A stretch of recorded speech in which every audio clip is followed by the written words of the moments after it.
You know, I've always believed that the vast majority of problems can be solved with a calm conversation and a little mutual respect. I'm a reasonable guy. I work as a mechanical systems designer, which means my brain is wired for logic, order, and finding efficient solutions.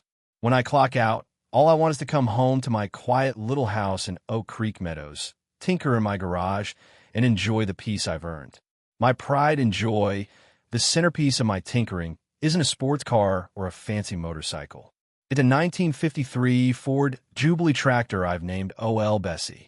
I spent 3 years restoring her from a rust-eaten husk into a gleaming, cherry red and gray monument to American engineering.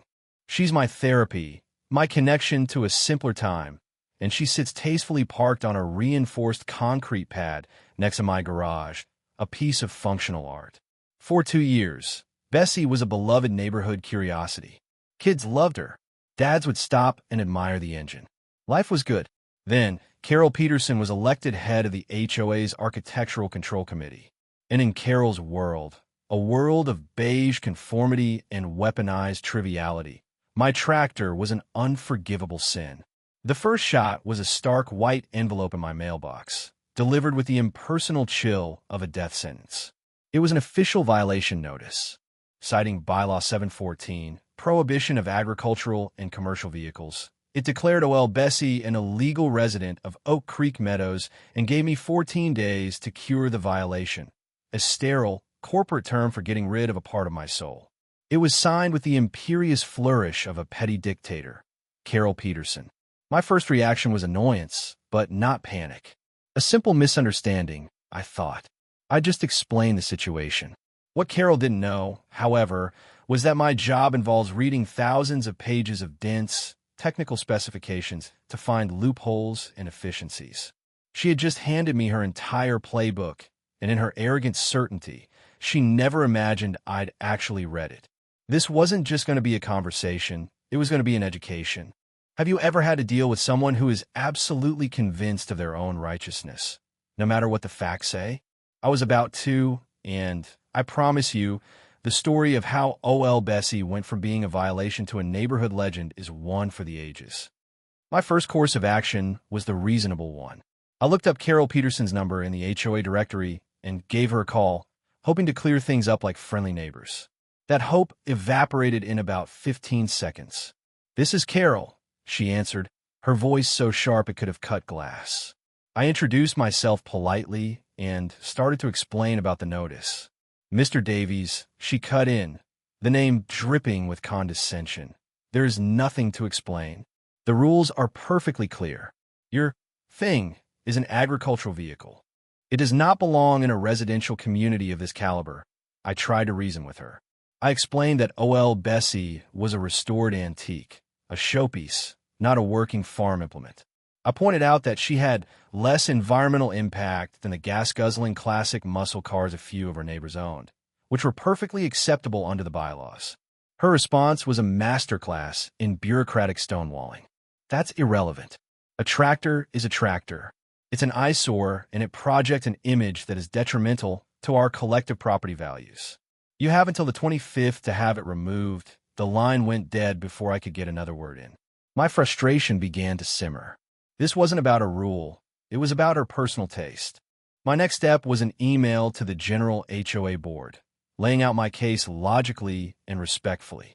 I attached photos of Bessie's restoration process and her finished, gleaming state. I reiterated that she was a hobby vehicle akin to a classic car. 2 days later, I received a reply. It was a cold, formal message upholding the Architectural Control Committee's decision, stating that no exceptions could be made. The language was eerily similar to Carol's own words. It was clear she hadn't just influenced the decision. She had written the response herself. The system was rigged. The peaceful, reasonable approach had failed, crashing against a wall of sheer, unadulterated Karen-ness. The second letter that arrived was an escalation, a clear message that this was no longer a dispute, but a war. It was another violation notice, but this time it included a photograph of OL Bessie taken from the street, a grainy, zoomed-in shot, as if from a spy movie. A thick red circle was drawn around the tractor, and the letter coldly informed me that since the cure period had expired, a fine of $50 per day was now being levied against my property. My blood pressure, normally as steady as a finely tuned engine, started to climb. This was personal. Carol wasn't just enforcing a rule, she was enjoying it. I started noticing her car, a pristine white SUV, driving past my house more slowly than usual. She'd make a point of looking over, a smug little smile on her face. She was a hunter who had cornered her prey and was now savoring the kill. That was her mistake. She thought she had me cornered. In reality, she had just poked the bear. My frustration morphed into a cold, quiet determination. I wasn't going to get angry. I was going to get smart. That evening, I went to the HOA website and downloaded the full covenant, conditions, and restrictions document, all 258 pages of it. I printed it out, three-hole punched it, and placed it in a heavy-duty binder. I poured myself a tall glass of iced tea, sat down at my dining room table with a set of 4 different color highlighters, and went to work. For hours I read. I dissected every definition, every clause, every subsection. I highlighted every mention of vehicles, storage, property use, and community standards. It was a dense, convoluted mess of legalese, clearly stitched together over decades. And in those tangled threads of rules and regulations, people like Carol found their power. But I was looking for something else, a flaw in the design, a contradiction, an overlooked passage. My eyes were burning, and my brain felt like mush, but I kept going. Then, deep into the night, I found it. It was tucked away in a section I almost skipped. Section 12, Community Life and Events, specifically subsection 124, the annual Oak Creek Meadows Founders Day Parade. The rule was simple, designed to encourage participation. All resident-owned vehicles, including but not limited to automobiles, floats, or tow displays, formally entered into the annual parade, are exempt from standard parking and storage regulations as outlined in Section 7 for a period of 30 days preceding the event and 7 days following its conclusion to allow for preparation and disassembly. A slow grin spread across my face. It was beautiful. It was a loophole forged from the HOA's own desire for forced community cheer. Carol, in her zeal to crush my spirit with one section of the rulebook, had completely forgotten about the trapdoor hidden in another. The parade was just 5 weeks away. The plan began to crystallize in my mind, not as a simple act of defiance, but as a masterpiece of malicious compliance. It wasn't enough to just enter Old Bessie in the parade to gain a 37-day reprieve. That was defense. I wanted to play offense. I wanted to use the very event Carol championed as the pinnacle of community spirit to dismantle her authority in front of the entire neighborhood. I wanted to win. The theme for this year's parade, as announced in the HOA newsletter, was Oak Creek Pride, celebrating our community. The irony was so thick you could cut it with a knife. What better symbol of pride than something built with love and hard work? A piece of history restored right here in our neighborhood.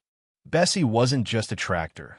She was about to become a rolling monument to everything Carol stood against: individuality, passion, and craftsmanship. But I couldn't do it alone. My vision required skills beyond my own. The next morning, I walked across the street to my neighbor, Bob. Bob was a retired high school woodshop teacher in his late 60s, a man whose garage smelled permanently of sawdust and varnish. More importantly, he had his own history with Carol, involving a dispute over the precise shade of his mailbox post that had nearly gone to civil court. When I laid out my plan, Bob's eyes, usually placid and gentle, lit up with a revolutionary fire I hadn't seen before. "Frank," he said, slapping his knee, "that is the most diabolically beautiful idea I have ever heard. I'm in. We're going to make that tractor so gorgeous, so patriotic, so dripping with Oak Creek pride, that they'll have no choice but to give you the blue ribbon." We spent the next hour sketching on a notepad in his workshop. Bob envisioned elegant, hand-carved oak panels to hang on Bessie's sides, featuring the words Oak Creek Meadows in a classic, flowing script.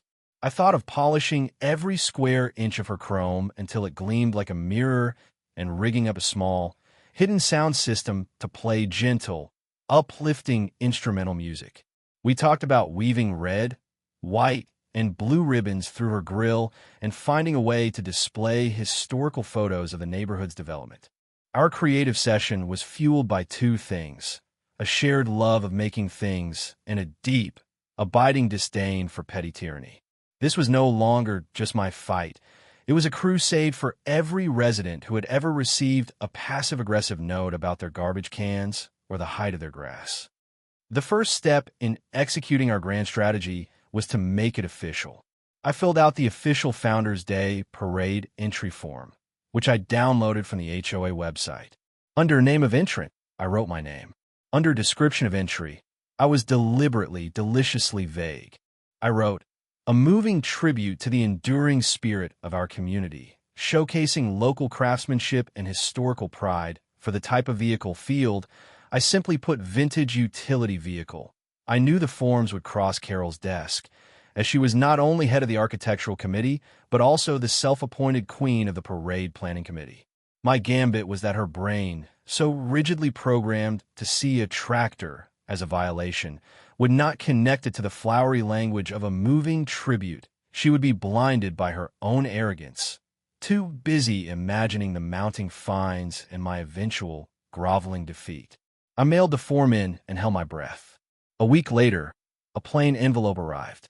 Inside was my official parade participant packet, complete with an entry number, number 27, and a map of the staging area. There was no note, no question, no sign of suspicion. She hadn't even noticed. My theory was confirmed when I saw her at the local coffee shop a few days later, holding court with a couple of other residents. I was in line behind them and couldn't help but overhear. "Some people just have to learn the hard way," she said, stirring her latte with an air of profound authority.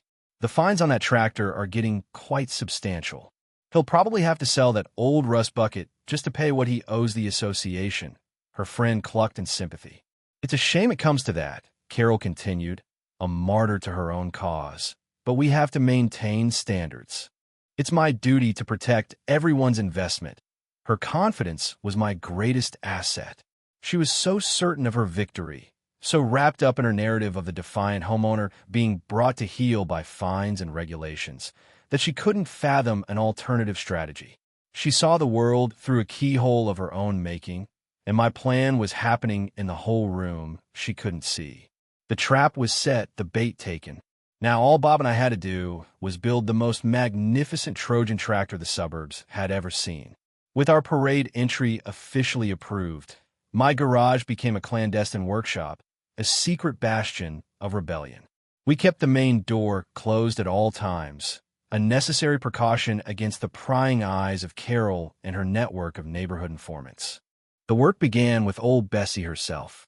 I spent an entire weekend with polishing compounds and microfiber cloths, meticulously buffing every painted surface until the cherry red and battleship gray paint shimmered under the fluorescent lights.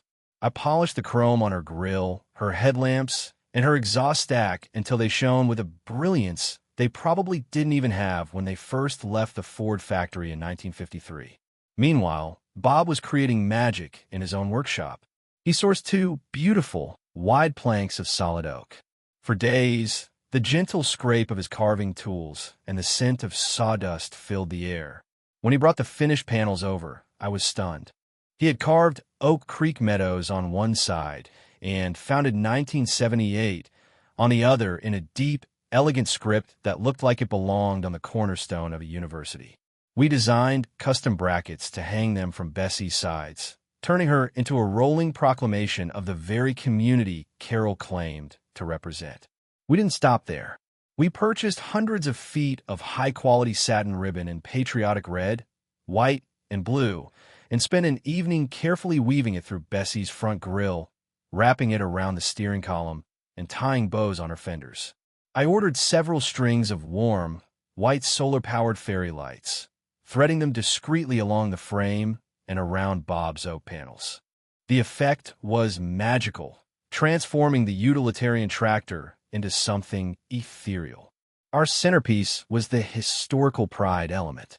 I dug through the town's online archives and found high-resolution photos from when Oak Creek Meadows was first being developed, barren fields, the first few houses going up, the saplings that were now giant oak trees. I had them printed and mounted on a large display board that we attached to the three-point hitch on the back of the tractor. It was a rolling history lesson. The project was invigorating. It was a perfect blend of my mechanical precision and Bob's artistry, a silent, creative protest that was more powerful than any shouting match. As the day of the parade drew closer, the tension began to mount. We were in the home stretch of our preparations, adding the final touches to what we had started calling the Freedom Tractor. The fines from the HOA kept arriving in my mailbox with unnerving regularity, each letter a little more threatening than the last. The total was now north of $500, a sum that would have been infuriating if I didn't know it was all built on a foundation of sand. I just filed them neatly in a folder labeled Evidence. About a week before the parade, the inevitable confrontation happened. I was outside, sweeping my driveway, when Carol's white SUV pulled up to the curb. She got out, clutching her ever-present clipboard like a shield.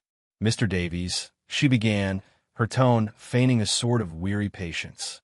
"I'm just following up. I trust you're making arrangements to have that vehicle removed. The fines are becoming quite significant, and the board will have no choice but to place a lien on your property if they go unpaid." I gave her my most placid, untroubled smile. I looked at my closed garage door, behind which stood our magnificent decorated secret. "Don't you worry your head about it, Carol," I said, my voice calm and cheerful. "Everything is being handled, and it's all being done strictly according to the bylaws." Her eyes narrowed. My lack of fear, my calm demeanor, it didn't fit her script. She was expecting a man broken by fines, not one who looked like he didn't have a care in the world. She took a step closer, trying to peer past me toward the garage. "I certainly hope so," she said, her voice losing its faux niceness and taking on a harder edge. "The association does not take kindly to residents who show such open defiance of the rules." The threat was undisguised now. But hearing it, knowing what I knew, knowing the public humiliation that was brewing for her, I felt nothing but a cool, thrilling sense of anticipation. I just leaned on my broom and smiled. "Like I said, Carol, it's all being handled. You'll see." I turned and went back inside, leaving her standing on the sidewalk, a simmering pot of suspicion and self-importance about to boil over. Parade day dawned bright and beautiful, one of those perfect late spring Saturdays that felt custom-ordered for a community event. The air was filled with the scent of cut grass and barbecue grills firing up. By 10 o'clock, the streets along the parade route were lined with families and lawn chairs, kids waving little American flags, and a general buzz of cheerful anticipation. At the center of it all, near a makeshift judge's stand erected in the park, was Carol. Dressed in a crisp linen suit, she was in her element, directing volunteers with sharp gestures and carrying her clipboard with the gravity of a field marshal commanding an army. She was the queen of this day, and everyone knew it. My staging time was 10:45 a.m. Bob came over, dressed in his Sunday best, to help with the grand reveal. We opened my garage door, and old Bessie stood there, a vision of patriotic, rustic elegance. The morning sun glinted off her polished chrome, the oak panels shone, and the fairy lights, even in the daylight, added a subtle twinkle. She was magnificent. We did one final check, and then I climbed into the driver's seat. Starting her up, the gentle, familiar rumble of her engine was a comforting sound. Bob gave me a thumbs up. "Go get him, Frank." For all of us, I pulled out of the driveway and headed toward the parade staging area at the elementary school. As I turned onto the main road, heads began to turn. People pointed, their faces breaking into smiles. A few people even started clapping. The slow rumble grew louder as I approached the school, and then the parade began to move. There were the usual small-town parade features: a pack of adorable brownies and Cub Scouts, the high school marching band, a few local business owners in convertibles tossing candy. It was my turn. As I rounded the corner onto the main parade route, a palpable change swept through the crowd. A hush fell for a moment, replaced by a wave of murmurs, then outright cheers and applause. People were on their feet, pointing their phones, their faces a mixture of surprise and delight. Old Bessie, the supposed neighborhood eyesore, was stealing the show. She wasn't just a tractor anymore. She was a float, a work of art, a symbol of everything the parade was meant to celebrate. And I was driving her straight towards a very surprised and very angry queen. I drove Bessie slowly down the street, savoring the moment. I nodded and waved to my neighbors, their cheers and applause washing over me like a balm, healing the weeks of frustration. I kept my speed steady, the gentle instrumental music I had chosen, a folksy, string and piano version of America, the Beautiful, drifting from the hidden speakers. My destination was the judge's stand, and I could see it clearly now. I saw the town mayor, a kindly older gentleman named Mr. Harris. I saw two other community leaders, and I saw Carol. Her face was a perfect portrait of disbelief turning into pure, unadulterated rage. Her mouth was slightly agape, her eyes wide. The clipboard, her scepter of power, had slipped from her fingers and lay forgotten at her feet. As I brought old Bessie to a gentle stop directly in front of the stand, a hush fell over the immediate area. Carol found her voice. "What is the meaning of this?" she shrieked, her voice cracking. "Davies, that is an unauthorized vehicle. It is in direct violation of Bylaw 714. Get out of this parade immediately." The show was about to begin. I calmly reached down, cut the music, and picked up the small microphone I had wired to my sound system.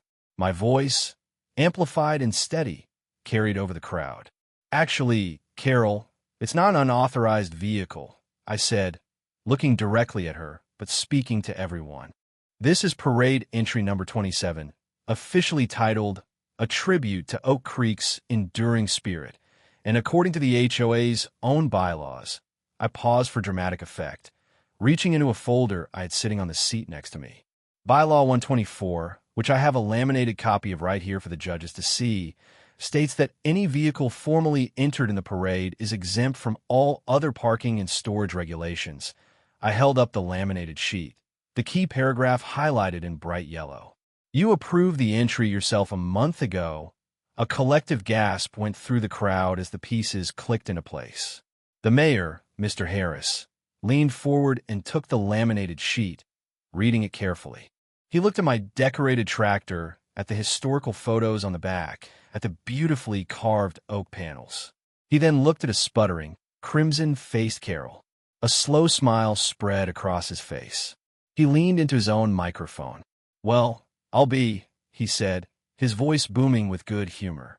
"Not only is this entry perfectly compliant with the rules, it is without a doubt the most creative, most heartfelt, and most impressive display of Oak Creek pride I have seen all day. I think we have a clear frontrunner for the first-place trophy." The crowd erupted in a roar of laughter and thunderous applause. Carol stood frozen, her authority shattered, her public humiliation complete, cooked in a stew of her own making. The aftermath was even more satisfying than the victory itself. Mayor Harris, with a theatrical flourish, stepped down from the judge's stand and personally tied the enormous, royal blue first-place ribbon to Bessie's gleaming front grille. The prize was a small trophy and a $100 gift certificate to a local hardware store, but the real prize was the look on Carol's face. She was a statue of impotent fury, forced to stand by and watch as the very vehicle she had relentlessly persecuted was crowned the jewel of her own parade. The irony was so delicious it was practically a banquet. The story of the Trojan tractor spread through Oak Creek meadows like wildfire. By evening, it was the only thing anyone was talking about at the neighborhood barbecues. I was no longer just Frank from down the street. I was a minor folk hero, the guy who beat the HOA with its own rulebook. People I'd only ever waved to stopped by to congratulate me, to shake my hand, and to get a closer look at the championship float. Old Bessie, the parade champion, was now untouchable, a local legend. As per Bylaw 124, she was legally protected for another week, but I knew her place was secure forever. No one would ever dare challenge her again. The financial aspect resolved itself beautifully. The next day, I sent a polite email to the HOA treasurer attaching a photo of my first-place trophy and a copy of the check for the fraudulent fines Carol had tried to levy. I simply stated that as per the parade's outcome and the clear validation of Bessie's status, I considered the matter closed and the fines null and void. I never received a reply, and the letters stopped coming. The broader impact was even more profound. At the next monthly HOA meeting, the room was packed. Several residents, emboldened by my victory, stood up and shared their own stories of Carol's overzealous enforcement and petty tyrannies. Faced with a full-blown community rebellion, the board had no choice. Carol was quietly and unceremoniously removed from the Architectural Control Committee. Her reign of terror was over. Looking back, I learned a valuable lesson. Sometimes confronting a bully head-on with anger and arguments is like wrestling with a pig in the mud. You both get dirty, and the pig likes it. The better path is to be smarter, more prepared, and to use the system's own logic against itself. Power, especially the petty kind that people like Carol crave, often rests on the assumption that nobody else is paying attention to the details. The greatest weapon against a tyrant is their own rulebook. My tractor, my piece of mechanical history, is more than just a hobby now. It's a symbol of quiet rebellion, a reminder that with a little bit of research and a creative spark, one person can indeed fight City Hall, or at least a really, really annoying HOA. Has anyone else ever found a clever loophole to win a fight they weren't supposed to win?